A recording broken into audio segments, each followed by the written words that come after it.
Hello everyone, today with me is Ernest Ng, my hiking buddy, a good friend, and a very talented comic artist. Hello Ernest. Hi, what's up?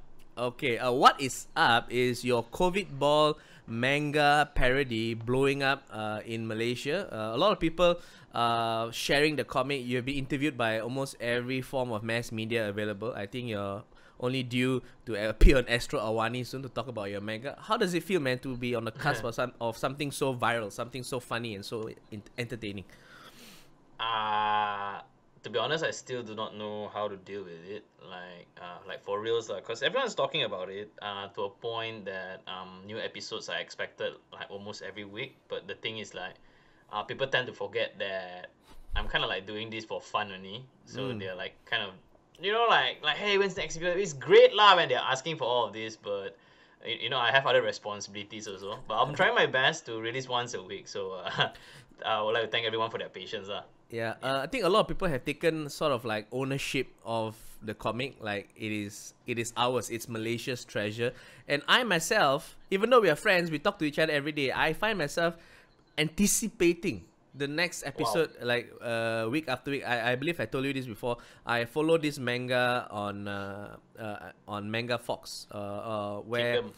Kingdom, this manga Kingdom, Yeah. and it's a scanlated version, so I'm consuming it for free. But they release a new episode every week, and I eagerly wait for it. My friend and I will send each other the links as soon as we get it. We are easily the earliest 100 people to get the links, and that's the same with your. I hope you actually buy the printed versions when you have the opportunity Yes, I to know I'm really gonna get. support artists. I know I'm gonna get shit for this, but when they have the full English version, I will buy the entire Mm. series in bulk because now it's only in Japanese. I don't condone Oh piracy, yeah. by the way, just to let y'all know. So, so yes. Yeah, yeah. I also Okay. So, how have people responded to your comics? Are there any negative comments?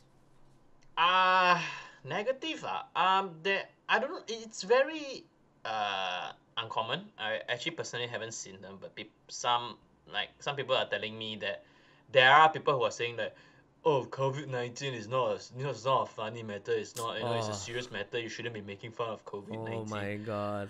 uh but here's the thing lah, I feel that these kind of people, they a bit uptight lah, Hmm. and A bit. a bit lah, they're the kind of people that when they go to parties that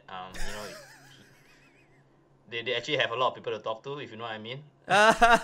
As in like, oh, You know. you shouldn't do this, you shouldn't do that. But man, that is so sad because I can, you know what, as a comedian, I can get that. I can understand how you feel because there will be people coming up to you and say like, you shouldn't draw this subject, you shouldn't talk about this subject. And does it make you feel frustrated that they're trying to censor your work? I'm not so sure if that's what they want to do. I don't think they want to censor our work. I think they're just trying to get their point across. I mean, like, it's okay, like it's fair, like you have a point. Mm, That is your opinion, and I doesn't mean I have to agree with it, right? mm. I mean, you have an opinion, that's great, but you're wrong. You see. Anyway, You know, but yeah. because when I post videos of my jokes or whatever, I Mm, actually don't mind people saying, "Hey, you're not funny." I actually don't yeah. mind that. The one thing I Mm, hate the most is people saying, "Hey man, you shouldn't joke about that." And I'm like, go fuck yourself. I will joke about whatever the fuck I want. There is no such thing same, as same. right. There is no Yeah, such thing as a particular topic that shouldn't be talked yeah. about. And to counter that argument, I think your COVID ball manga parody is Mm. doing a great job of bringing some cheer to Malaysians in a time where Malaysia has this big crisis and politically Malaysia is so divided, racially so divided. I think this Yeah. is the one thing that brings everyone together. Yeah, actually, that's the whole point of the cartoons. Because when I did it, it's more or less to like make people laugh. I know it's like very grim times, very dark times. So we all could use some laughter, like. Then Mm. so serious for what? If you're so serious, then I mean, what you trying to achieve like by being so serious? Correct. I mean, like, Yeah. you only can go so far. I'm sure you have a lot of friends, if you're very serious. Yeah, yeah. But The but here's the funny thing. I mm, mean, even though there are people who are like telling me like, oh, you should like, there are very very like minor cases of people yep. telling me, don't, you cannot draw about this. Mm-hmm. But they're also like, but the thing is, I'm like kind of like the opposite of that, in a way where there are actually people who are like, hey, you should include this, you should include that. Why you never include this? Why you never include that? You should draw this, you should draw that. So that is the part Huh. I'm like, in my head, I will go like, you think drawing very easy, is it? Yeah.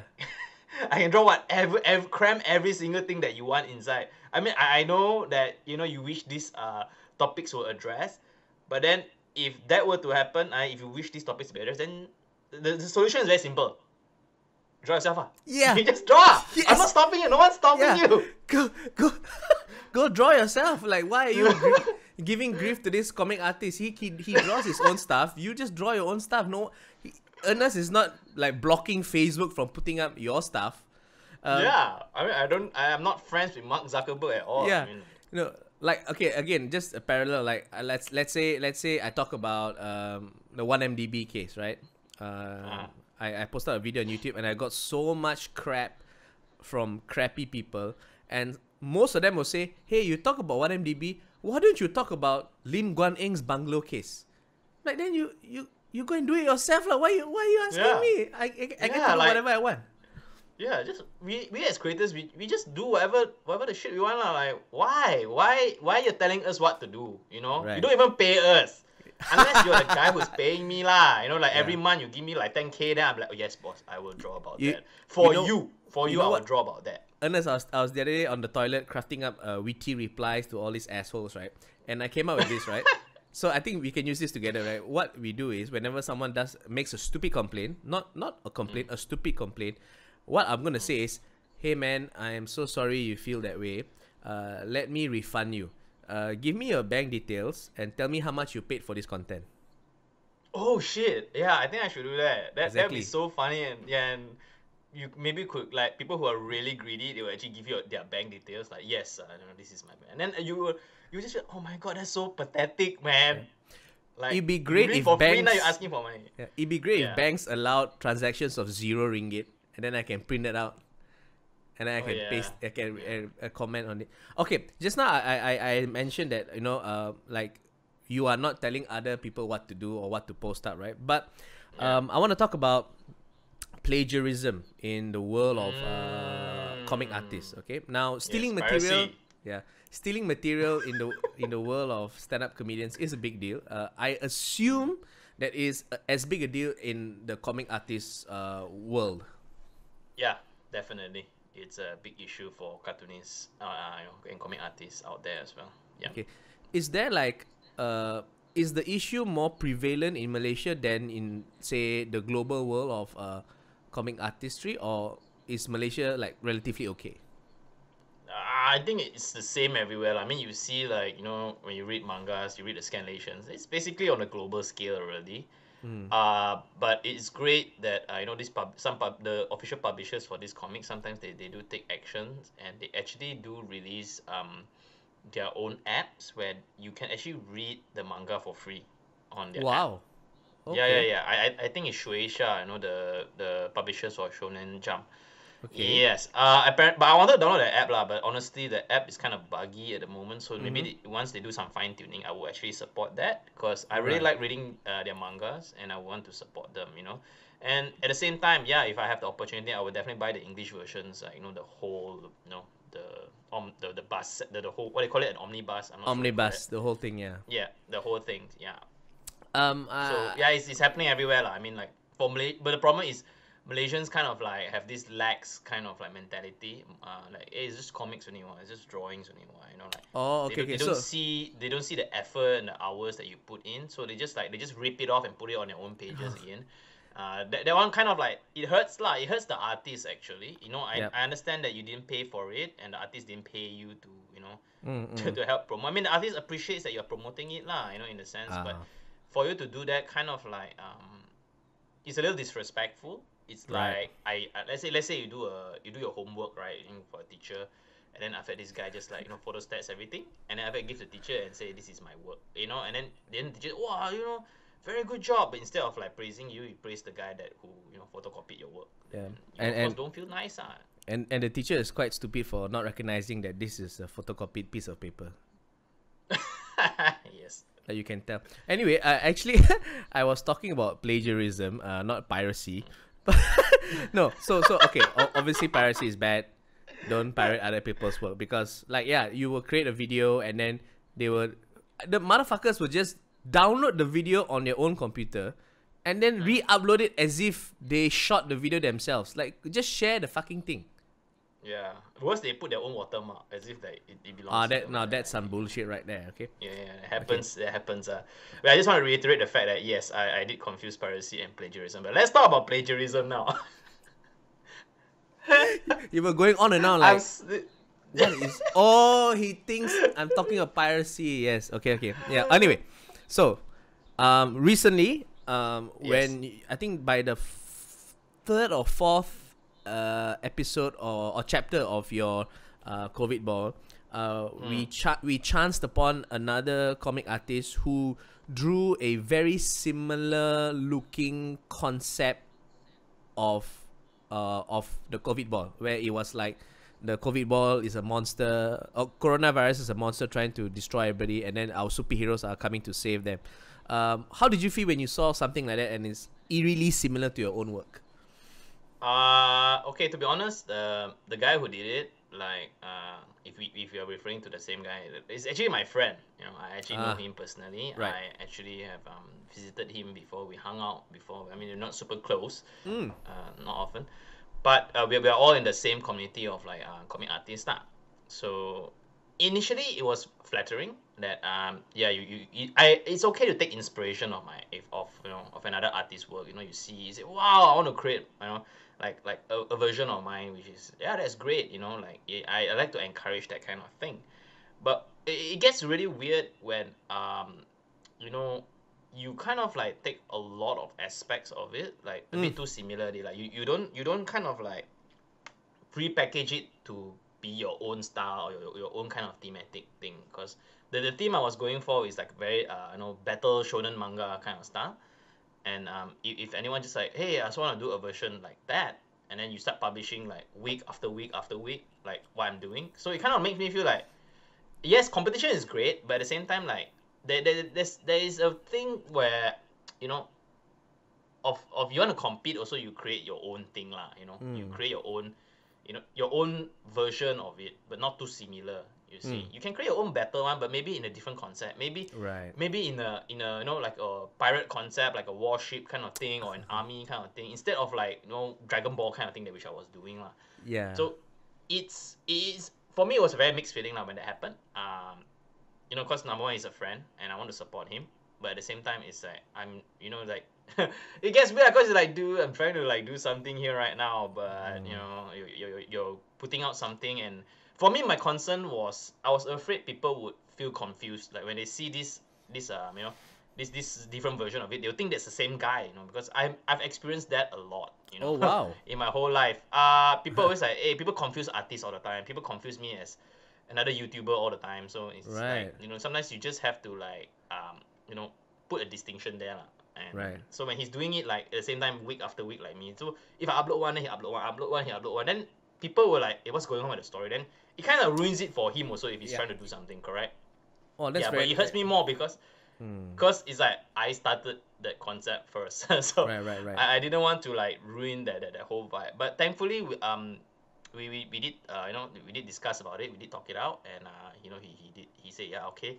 He's just gonna do like 2 episodes and then that's it. So I'm very thankful that we had a very understanding communication over this lah. Yeah. To be the devil's advocate, right? Sometimes in the comedy world, because there's so many comedians working now, yes, there are a lot of accusations of this comic stealing that comic's material, but sometimes, and I believe this happens more often than not, 2 different comics, 2 different comedians from different parts of the world can have the same idea and at roughly the same time. I'll give you an example. When I did my WhatsApp joke, the WhatsApp chat group joke, it became viral, and then a lot of people are commenting that I stole an Indian comedian's material, and they send the link, and I watched the link, and oh my god, it's almost 90% similar. Okay, but I was able to prove that there is no way in hell I could have copied, because number one, I'm in Malaysia and I've never visited in India up to the point where the video was released. And then I also made mention that the Indian comic has never come to Malaysia. We could have never crossed paths. And when I first started out, there were two comedians, right? One from Canada, one from, I think, the UK. They met in Malaysia, and when they were running through the set, they realized that they had the exact same joke about going to the grocery store and buy ham, and they both kind of agreed that we're not going to do this joke because it's too similar, right? But they also agreed that look, you came out with that independently, I came out with it independently, it's a coincidence. So when you had that chat with your friend, did he sort of say, yeah, actually I was too inspired by you and I will back? Yeah, he did say that. Yeah, all right, okay.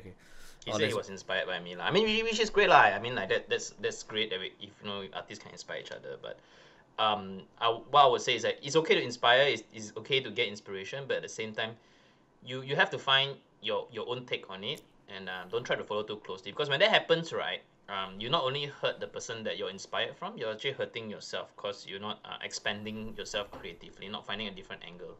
You see? Actually, you know what you say that talking about same jokes, right? I actually have experienced a few times, not with other comic artists, but when I release a comic, this is pre my COVID series, okay. Several years back. The before times. The before times, yes. I was also pretty well known for my comics today. But anyway. Hey! What a dick. What a fucking dick. Okay, anyway. What a dick. So I'll draw a piece, and then actually people will come. I mean, like, other creators will actually message me and say, hey, I can see that you released this cartoon, and I feel that it's inspired by what I did, my content, and you should credit me. And I'm like, huh? What do you mean? Happened a couple of times, and one of them was with actually a local stand-up comedian, saying that I kind of like took credit. I sort of like copied his joke in a way. Oh, wow. But I'm like, yeah. He actually messaged me, and I didn't make a big deal of it, because I actually have proof that I did this joke way before he did. Okay. You know what joke was this? And I just rehashed. If I tell you the joke, you're gonna know who that guy is already, lah. Should I just go for it? Just show, and then if it's too explosive, I can just edit out. But what's the joke? It's actually okay. Back in 2016 or 2017, I released a comic, just one panel. It's one of my earliest, most viral ones. I think it hit about one panel. It's just only one panel. Okay. And it hit about 6,000, 7,000 shares. And Wow. back then, Facebook allows 6,000, 7,000 shares to reach 1 million people. No, that was my 1 million reach for a piece of comic that I only drew in like less than an hour, because it's only one frame, and it's basically my mom telling me to behave myself. The Apu Nene will come catch me. I know. Okay, the term is okay. Right. So that term is kind of racist, but I kind of like point out that my mom's kind of racist, and it's really weird. So I did that joke a long time ago. Right. And then fast forward, I think 2018 or 2019. I think 2018, somewhere in 2018. Can't remember the exact date, lah. I can't really care. I don't really care about this kind of incidences when it happened. And then I rehashed that joke but I put it in four panels. Okay. I call it shit mom say, this kind of bullshit that your mom say. So it's four panels, four different shit that your mom say, and the last frame is the Apu Nene, the same Apu Nene joke. Yes, that time I was kind of creatively stuck. So I said, okay, punchline. I just take one old punchline from many years ago, and I redo the whole comic. But in a way, it's like an enhancement of the joke. Means the joke is not just one panel. The joke is in 4 panels now. Okay, so it's I would say basically it's an upgrade. It's basically shit mom say, and then the mother saying, if you go outside, the Apu Nene will catch you. Yeah, so that's a punchline lah. And then this stand-up comedian messaged me and said that, hey, you kind of take this joke from me. And then I'm thinking, all Chinese moms use that term. Why? Yeah. How does that belong to you? Yeah. That is the thing I was going for. It's still too general in a way for any comic to grab on it and say, this is mine. You know what I mean? Yeah. So here's the thing. Then after he shared me his link. He said of his stand-up set and saying that I definitely got it from this thing. I watched it. I was like, hey, that's a damn good set. I actually enjoyed that set. but the thing is that I could have easily shared the one that I did way before he uploaded his set and like just like wreck him right there and there, but I didn't do Right. that. Okay. So I Right. just Right. like, Right. oh wow, I guess great minds think alike, you know, like I'm sure all you know, racist Asian moms use that term, Wow. and then he didn't pursue it lah. But at that moment, I felt a bit miffed lah, because I felt like why would you do something like that? I mean, there's another time also. There's this joke that I draw and this content this content this content page came to me. Hey, you know, you did this joke and it's basically about me. You know, like how moms like to like go to your room, open the door, and she just leave it open. Uh-huh.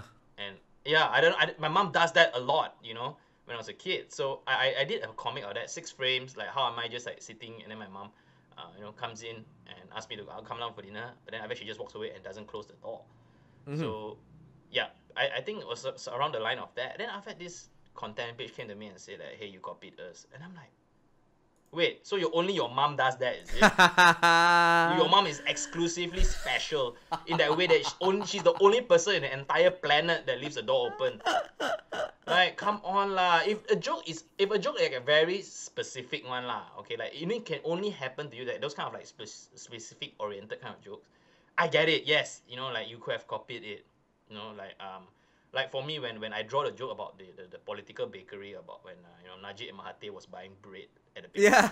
And then, like, Yeah. I did that one. Yeah. I did not take credit for that joke. I even wrote there that it's you know, I saw it online. I actually Right. like attributed that I did not create this joke. I just, you know, redraw it because I thought it was really funny and I wanted it to be seen in a comic form. Same way with the whole traditional Chinese medicine, how the traditional Chinese medicine tricked this guy out of his money, you know, he fleeced him out. There's another comic also of that, quite viral Yeah. also. Yeah. And I also said that I found it online. It's not original. So Right. when I know that I took something that is very well crafted and I repackage it, I will not claim credit for that creation of that joke. Right. Yeah. I feel content creators should do that more often. If you see a quote online, you see like you know, a funny joke online, and then you decide to repost it. You know, if it's in a text form, you just repost it. Just credit lah. Just say that it's not you writing it. You know? Right. Yeah, exactly. Nowadays, there's this pandemic of a lot of people on Facebook, right? Like you said, they will copy a awesome quote and then they post it on Facebook without saying found on the internet or credit unknown or anonymous. Then people will think, wow, you wrote that yourself. That is fucking genius. But it's not, so because if it's you not, scroll down, right? yeah. If you scroll down all the other posts, right? Like they have broken English, and then suddenly pop one perfectly Shakespearean paragraph about life and the Yeah. universe. Like, come on, man! Can you please just put there found on the internet or something? I mean, people might say like, oh, why you want to give shit people for doing things like that? It's the internet, it's a free market. They just want to share something great. Maybe it's just me. Maybe I'm just anal about that. No, it's not you. I- It's I'm- me also. Maybe it's just us lah. We just hate it when people take credit for work that they didn't do. You know. Yeah. To me, it's just like shady lah. It kind of says a lot. If you're always doing that, it kind of says a lot about a person, the kind of person you are in out there. You know, it Exactly. gives me that impression. Like you go Oh, out there man. and you like to take credit of other people's work, which kind of like makes me feel like, are you a good guy or not? Like, are you Yes. gonna take credit of my work not someday? You know, know, like you know. There, So that might happen. Yeah, there is a comic I know who started off his career. He wasn't very funny. Then he started stealing jokes, and then he became like exponentially very funny. And everyone's like, "Wow, hey, great man, you have improved a lot." And then, the comics he stole from happened to come down to Malaysia and perform that same joke. Right? Oh wow! So when that happens, the curtain started being open, and oh my god, he's been stealing all his material. Because then you look back and this sounds familiar. Google, oh my god, the other guy did it. This other guy did it, right? And that's fucked up, man. and you see, it hurts him in the long term, because right now, if this particular comic, I won't name names, but this particular comic happens to come up with this brilliant original joke, the first thing that comes to our mind is, who did he take it from? Which comic did he steal from, right? Right. And it's so sad, you know. And coming back to your comics, right? Do you feel that you have evolved so much? Because see, last time you would draw one or two viral comics, or maybe more than that, where people look at it and go, hey, you took it from me, you took it from this guy, whatever, okay? That was then. But now you have reached a point where you came up with Covidball, and you know definitively not a single motherfucker on this planet can tell you took it from somewhere, because this is an insanely creative and original piece of work.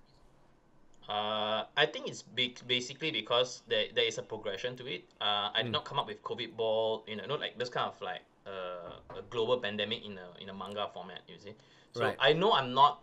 I know that it's a progression, because ever since last year I was actually experimenting on manga style storytelling.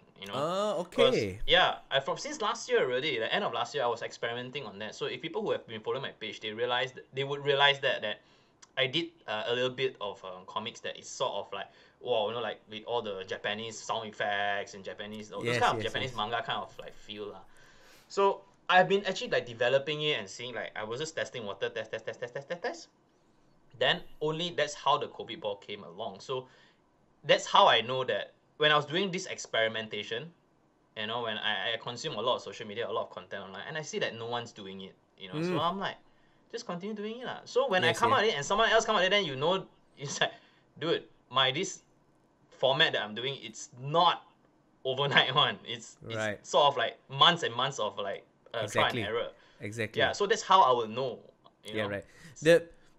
I was reading all your Covidball manga episodes today in preparation for this interview. Wow, thanks. And it's so interesting because a lot of people say the word Covidball. But Covidball was started like maybe the third or fourth episode, because your first ever episode actually, when you were doing the whole, I think the Yu-Gi-Oh card game between Yes, Tun M yes, and Muhyiddin. Then yes. he played the trap Asmin, card. Then Asmin. Asmin. Then he became the interim mode, and time to Yeah, change the yeah. cabinets, whatever. So that Yeah. started all the thing, and then Covidball hit, and then it took a life of its own. So Yes, it's like correct. there's actually like 3 episodes before Covidball. It's very interesting. Yes. Yeah, there is. So it's not, it didn't immediately start at Covidball. So those like readers who actually know, they were like, yeah, this is way back, and it makes me feel really nice, because then I'll know these are the guys who've been really following and say, wow, this guy actually started before. And it's something you see them write in the comments. They're like, yeah, it's way before that. You have to go check it out, Right, right, and right. which is great. Yeah. We talking about recognition. I remember once we were hiking, and then along the trail, a fan stopped you and said, "Hey, can we take a picture or whatever?" And now I've seen you being approached by fans many times, right? But after that one particular fan, you asked him, "Oh, you know me from the videos or the comics?" And then he said, "The comics." Oh, then you became visibly happier. Then I asked you, like, why? Why does it matter more? And then you said something very interesting. You said that if people recognize you from the comics, it means they took the extra effort to research who is the author of the comics, and then from there they can say, oh, it's Ernest Ng. He looks like this. Yes, correct. It's because that those that don't know, that I kind of like did a lot of YouTube videos, years back. I'm still doing some YouTube videos now. It's just that with COVID-19, I haven't been able to shoot. But I do appear in quite a few prominent YouTube channels, in some videos like Genie Boy TV, Denko Productions, this kind of like videos. So people, when they like, hey, I know you from the videos, but there's a huge majority that don't know that this is the same guy that does the comics. So those that actually know, I really appreciate those, because I know they actually take the effort. Like I said to you at that time, they actually take the time, like, hey, how does the guy that draw this comic look like? And then they go and search, then they're like, oh my god, it's that guy. There are a few times I did meetings with with some potential clients, that when we go a meeting, and then I'll turn on my webcam and they'll be like, eh, you're that YouTube guy, ah? Then I'm like, oh wait, you just found out? Then you So trust the it's clients really more. funny lah. Yeah, it's really funny lah. But it's Right. great, because I feel that because on my comic page and all that, right, I don't show my face. I just Yes. say it's by Ernest Ng. That's it. It's a caricature. Yeah, it's a caricature. That's it. I don't really, even in the Insta stories, I don't put my face on my comic Instagram. So when people actually like put two and two together, which is great. But of course, like all those like newspaper articles and all that, like those interviews, of course they put my real face. I don't mind lah. That's when I will know that people who read the article will know, oh, is this guy lah. You know, Yeah. like that's why I never bothered to do like a face, because there are actually people who like say, hey, do a face reveal. I'm like, face reveal, like Your people face has all been know how I revealed so look many like times. Yeah, so many times already. Right. Wow, face reveal. That sounds kind of fetishy, man. Face reveal. No, they see your face and they jack off on the screen or something. Oh no, please don't. Okay, where I was good. I got thrown off track by jacking off on screen. Oh yeah. Shit. So a lot of people also know that you publish your comic books. Yes, correct. Available nationwide. What's it like to be to work with a publisher? What are the pitfalls involved? Because you are one of the few people I know who actually publish books with a major publisher. Pitfalls. I mean, you have to see it more on an angle. Pitfall is pitfall. Does it mean bad? I'm not so sure. No, like dangers of publishing books.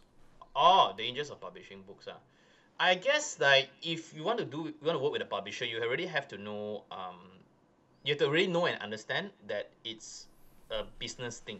You know, Right. It's not. Yeah, you have to go all full business on it. And you have to let it understand that it's a interest of both parties, and both parties should not feel like they're being shortchanged in any way possible, lah. Right. Right. Of course, business is business. But you still have to be very careful to not get screwed over, lah. So once the publisher releases the contract, like you to read, really go through it. Don't sign it on the spot. Never sign it on the spot. Ask him or her, the publisher, you know, to share with you the contract, and then go through it with a lawyer friend that will help you read it and see that if it's in any way gonna screw you over in the long run or anything like that, lah. Right. So yeah, I think that's the most important thing, lah. Because at the end of the day, if a publisher is interested in you, he definitely sees some value in your work, and Alright. Of course, you do not want to feel like being cheated, lah. Because no one likes that. At the same time, like, once you build a relationship, you know, because I've been publishing books since 2013, it's been like, oh my god, 7 years, bro. 8 years already. My yeah, 8. God. So my maths is off.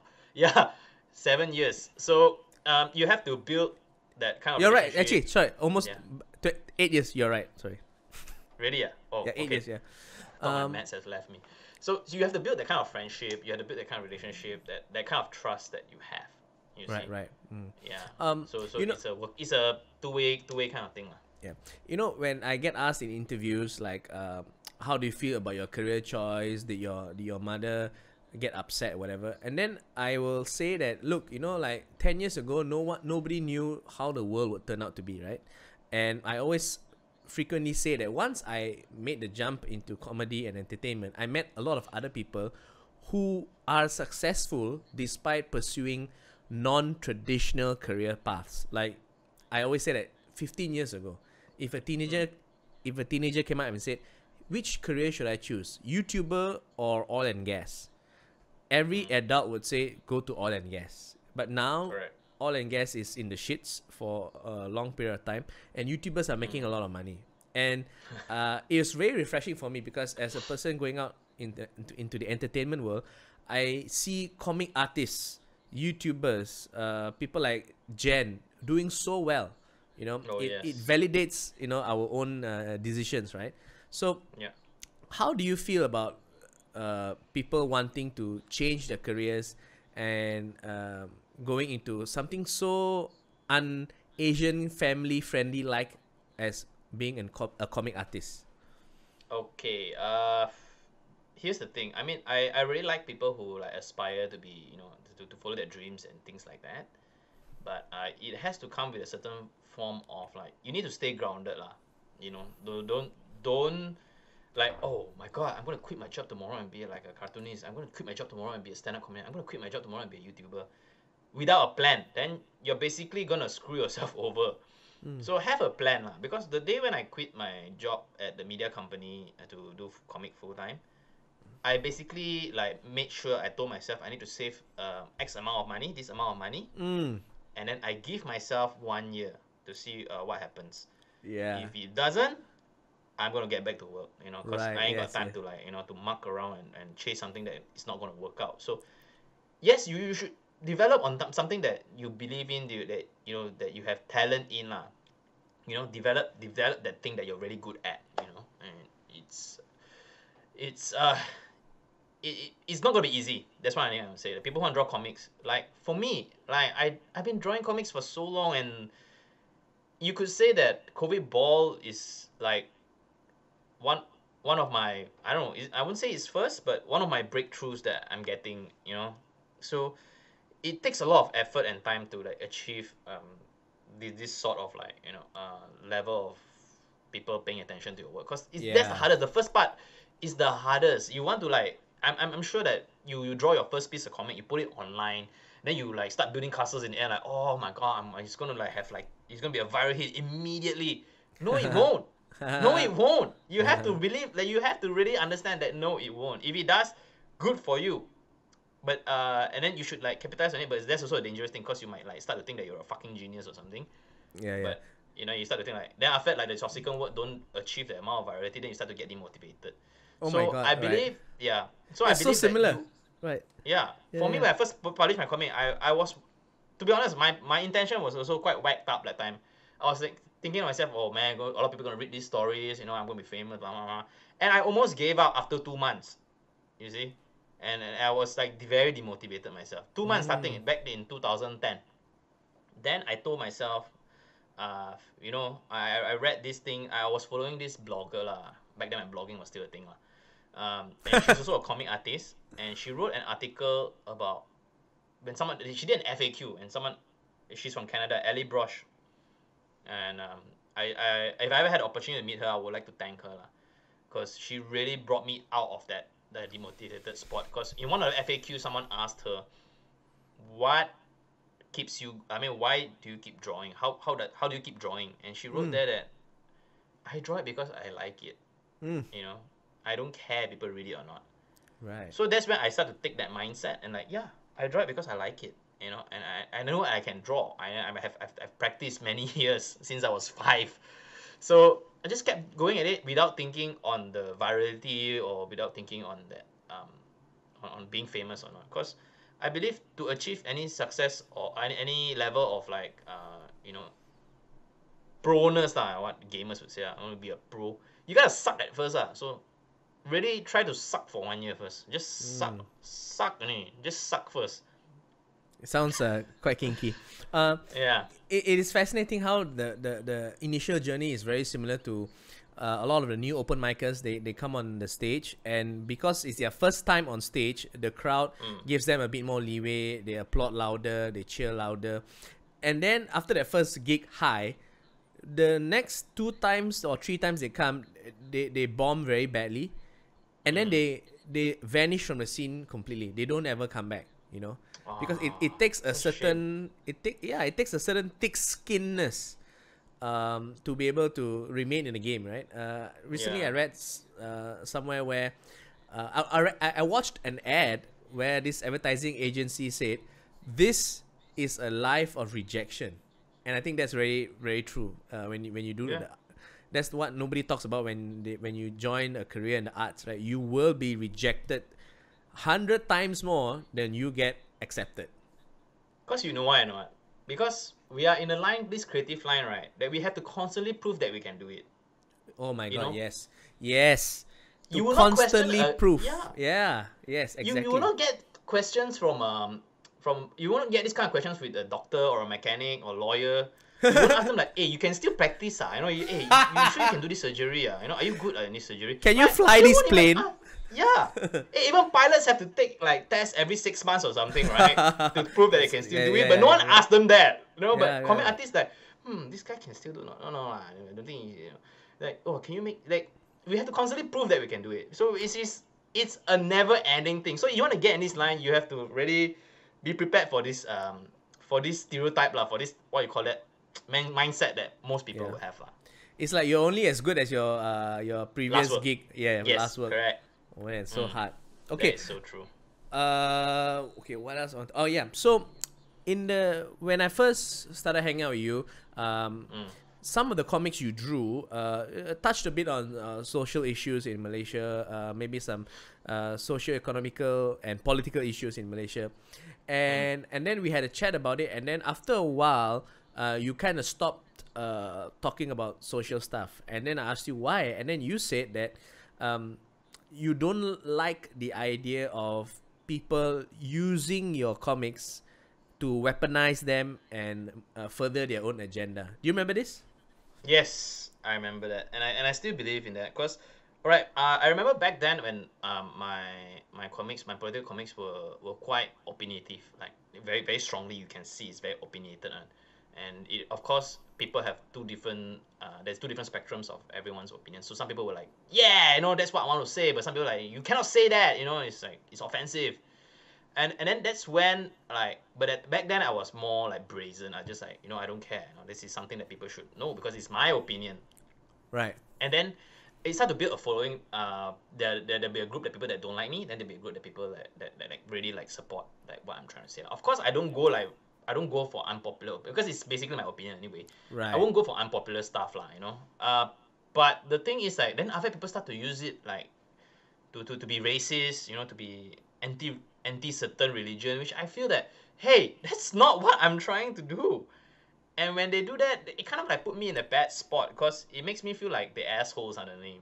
You see, so I'm like, I took a step back and I realized that, you know what, I'm going to take a step back for a bit. I think this is back in actually last year only. Last year I decided not to post too much political, and also it's because at that time I felt political stuff was kind of becoming low hanging fruit at that point. And I wanted to, you know, apart from stopping people from weaponizing my content, I wanted to like expand my creativity a little bit more, you know, to be more less political and more inclusive in a way that everyone could understand. And that's how the whole SMK fast food came out. So Oh yeah. it kind of it was quite I felt vindicated lah, cause it made me at one point I was feeling like, am I just good to just like, you know, talk shit about politics, and that's when I start to like develop like non-political stuff, and I realized that, hey, you know what, I can be not political at all. So that's why if you read COVID-19 manga series, Yeah. it's you can see that it's very middle ground. It's not like I'm bashing this guy totally or I'm bashing that side totally. It's very middle ground. It's just basically me saying what they actually like said in, you know, in the news. You know, I'm not siding with anyone, and I'm just making it in a very humorous manner that try not to offend too many people. Right. And it worked out well. Yeah. Well, I think I definitely do celebrate the Covidball and the SMK fast food success, but I also think that I feel a bit sad that we don't have that how to say reasonable voice talking about Malaysia's political issues in the form of comics. Now you did say that politics are low hanging fruit. That may be true, but in Malaysia's world of comics, no one talks about politics, as besides maybe HSXM or a few others.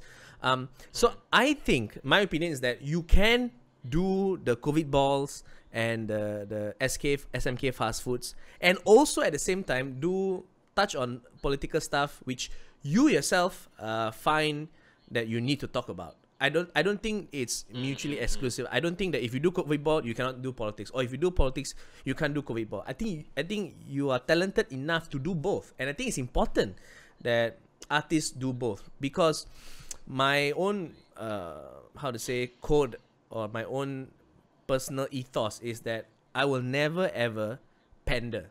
Right now, pandering means, oh, these people like this, so I'm gonna say this to cater to them. I will say what I want to say. If these people happen to like it, oh, that's great. If these people happen to not like it, well, fuck them. It's too bad. It's my own platform. So I feel like that's my opinion. Right? I think there is a space where you can do both. You know, you're good enough to do both. I would say that the COVID ball in a way does address some political thing. Like I think one of the episodes of COVID ball is where one of the VIP's daughter flouted the MCO. Promo code. Promo code. So for me, it's I try to address it. That's what I'm trying to say. That's how I address it now. I don't outright bash. This is bullshit. You know, I used to be like more towards the angle, but instead I'm doing more like, hey, promo code. So it makes people think more like like, you know, like, even though if you're on her side lah somehow,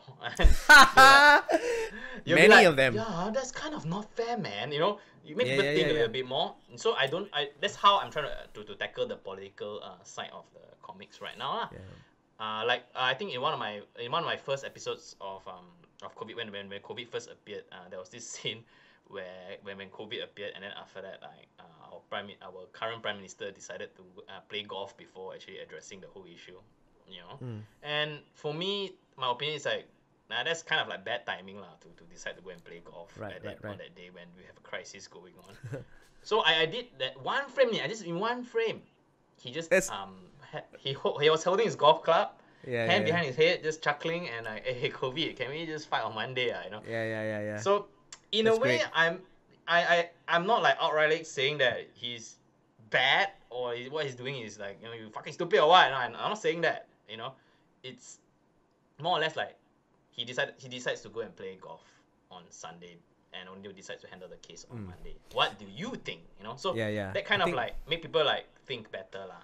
I think your COVID ball is actually a masterclass of parody and satire. And let me tell you why, right? You see, and I'm very jealous of it, and I'll tell you why. See, because when comedians or artists do political stuff, it's always very attacky. It's always attacking. You are an idiot. Let me tell you why. And then I do one joke there, and people think I'm doing political satire. And the formula works, right? If you watch Stephen Colbert, Seth Meyers, John Oliver, it's roughly the same format, although way more sophisticated than I'll ever be able to touch. But what I love about your COVID-19 COVID ball, and why I'm jealous about it, is you don't know whether you know this, but you balance it out. You go like, you make fun of Muhyiddin playing golf, right? But at the same time, you draw him super ripped and heroic with the abs and everything. So in a way, you make him look good, and at the same time, you gently nudge him and go, "Hey, don't play golf while there's a crisis going on," right? You draw the leaders like really strong and buff, like Lee Hsien Loong has abs, Mahathir has abs, but you're also mocking them. And you have achieved this balance because in Malaysia, you cannot, like, you're depicting two Muslim men without their aurat being covered. But no one makes any comment about it because in a way, you're celebrating them also while criticizing them. You have achieved that very fine balance that is so hard to do in art. Really, it's very hard to do. Wow, I've never seen it that way, like, cause for me it's like I drew them buff because like I okay, this is gonna sound very weird and gay a little bit. When I was developing this manga series thing, right, I was drawing like previous episodes, and I was like, man, I was like so fascinated by, because I was reading this manga, I was following this manga, JoJo's Bizarre Adventure, and everyone looks like fucking ripped and like buff, and somehow I just feel like, wow, that's amazing, you know, like, wow, this body, you draw damn nice, the angle and all this and that, you know, and I just like, I want to draw buff guys, man. I need an excuse to draw buff guys. And then like, when I was drawing the whole, you know, my Mahathir was playing cards with Azmin, I was like, how do I end this, you know? And then like with the whole thing that he resigned, but he remained his interim mode, you know? So I need something spectacular. I'm like, you know what? Let's just make him ripped, and let's make him ripped as fuck, you know? And I just fell in love with that entire concept. Like, just make all the world leaders ripped as fuck, you know? Yeah. And I actually enjoy drawing ripped bodies, so that's the whole point of it. I just wanted, Nice. I just enjoy drawing muscular men. So there's no genius satirical mind behind it. You No, just like to actually, draw no. abs. All right. I just want to draw abs, you know. Maybe Okay. it's because I wish I have abs, so it's like I keep drawing abs, and you know, like The Secret, like Wish the fulfillment. Yes, law of attraction. Keep drawing abs, and one day I'll have abs. You know, that kind of thing. No, it's funny you say you drew the world leaders ripped, but I know you drew Donald Trump not ripped. So. Cause we all know he's an idiot, lah. I mean, people might get me flack for this, but I think he's it's so obvious. I don't know how people couldn't see it. It's the thing that he contradicts, you know, especially the whole point where like, I knew it's a pandemic before it was a pandemic. Like, oh my god, just stop, you know, jacking off to yourself, lah, please. Did you watch this where so one of his White House advisors in very close proximity was tested positive for COVID-19. Okay. Yeah. This was 2 weeks ago. And then he said this. He said, well, you know, everything was going fine. And then we had no cases. And then she went and got tested. And now she's positive. You know, and basically she has ruined the whole thing. And we were like, what are you talking about? That's the point of testing, to find out whether you got COVID-19 or not. What do you mean by things were going well and then she got tested and then she was positive? Basically, he has a very warped view, a very warped perception on this pandemic, you know. Like, he wouldn't wear a mask because it will make him look stupid. Wow, yeah. I think I read that somewhere. He said he wouldn't wear a mask because it will make him look foolish. So I'm like, how is that an argument at all? It's like trying to say that, oh, I ride motorcycle, I won't wear a helmet because you'll make me look stupid. Because blood head not cool. Exactly. Dude, yeah, it's the same concept. Why wouldn't you just wear? I mean, like, everyone's wearing a mask, you know? So he's like, as a world leader, it's very unbecoming. You shouldn't spout this kind of rhetoric or this kind of like bullshit. Bullshit, yes. So he's telling people like, oh, like, eventually, like, a lot of, like, some American students are saying that wearing a mask equals weakness. I'm like, what? No, it's not that. It's not about that at all. It's not about you. Okay, anyway, thanks, Ernest. I just checked the time. We have done almost 55 minutes. That is insane. Oh, wow. I felt like I just chat with you like for like 5 minutes. Okay, dude, we can talk all day, man. All day, man. Final messages and any final plugs, please. I just wish this pandemic, you know, we get to solve this pandemic very soon, and hope everyone stay home, stay safe, and I know, be careful, and support my works by not pirating it. Hopefully, share it from my platform, and if you really want to support me and make sure that I still have food on the table, do buy my books as well. Yeah. And t-shirts. Are you still selling your t-shirts? They're sold out currently. Hey! But I'm trying to source. I'm just hoping that to print out more, because with the whole pandemic thing, a lot of like things are still not open. So hopefully once they reopen, hopefully can release more t-shirts. I should have been a comic artist. It's a lot of hard work, but I'm sure like being a stand-up comedian is also equally hard work. Yeah, as well. That's a whole other podcast. Anyway, thanks, Ernest. Thank you. Bye bye. Stay safe. See you soon. Take care. All right. Bye bye. Bye bye.